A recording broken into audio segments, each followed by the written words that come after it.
మన Indian team లో ఉన్న లెజెండరీ ప్లేయర్స్ వాళ్ళు ఫీల్డింగ్ చేస్తున్నప్పుడు పెట్టిన ఈ ఎఫెక్ట్స్ చూస్తే మీరు ఖచ్చితంగా షాక్ అవుతారు మామ. చలో రండి ఆ ప్లేయర్స్ ఎవరో తెలుసుకుందాం. బత్రీలో ఉన్న ప్లేయర్ మన హిట్ మ్యాన్ రోహిత్ శర్మ మామ. రోహిత్ శర్మ బ్యాటింగ్ ఎలా చేస్తాడో మన అందరికీ తెలిసిన విషయమే. అలాంటి రోహిత్ శర్మ ఫీల్డింగ్ లో పెట్టిన కొన్ని ఎఫెక్ట్స్ చూద్దాం రండి మామ.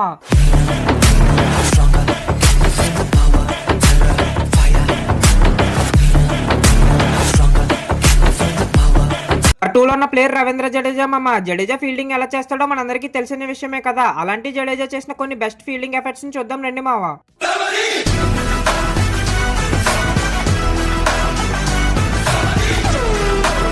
ముందున్న ఫ్యాక్ట్స్ తెలుసుకునే ముందు ఎవరైతే ఫస్ట్ టైం మన ఛానల్ చూస్తున్నారో ఇప్పుడే ఛానల్ సబ్స్క్రైబ్ చేసుకోండి మామ. వీడియోని లైక్ చేసి మీ ఫ్రెండ్స్ అండ్ ఫ్యామిలీ మెంబర్స్ కి ఈ వీడియోని షేర్ చేయండి. నెంబర్ 1 లో ఉన్న ప్లేయర్ మన కింగ్ విరాట్ కోహ్లీ మామ. విరాట్ కోహ్లీ బ్యాటింగ్ ఎంత దారుణంగా చేస్తాడో దానికన్నా ఫీల్డింగ్ ఇంకా దారుణంగా చేస్తాడు. అలాంటి విరాట్ కోహ్లీ ఫీల్డింగ్ లో పెట్టిన ఒక బెస్ట్ ఎఫెక్ట్ ని చూద్దాం రండి మామ.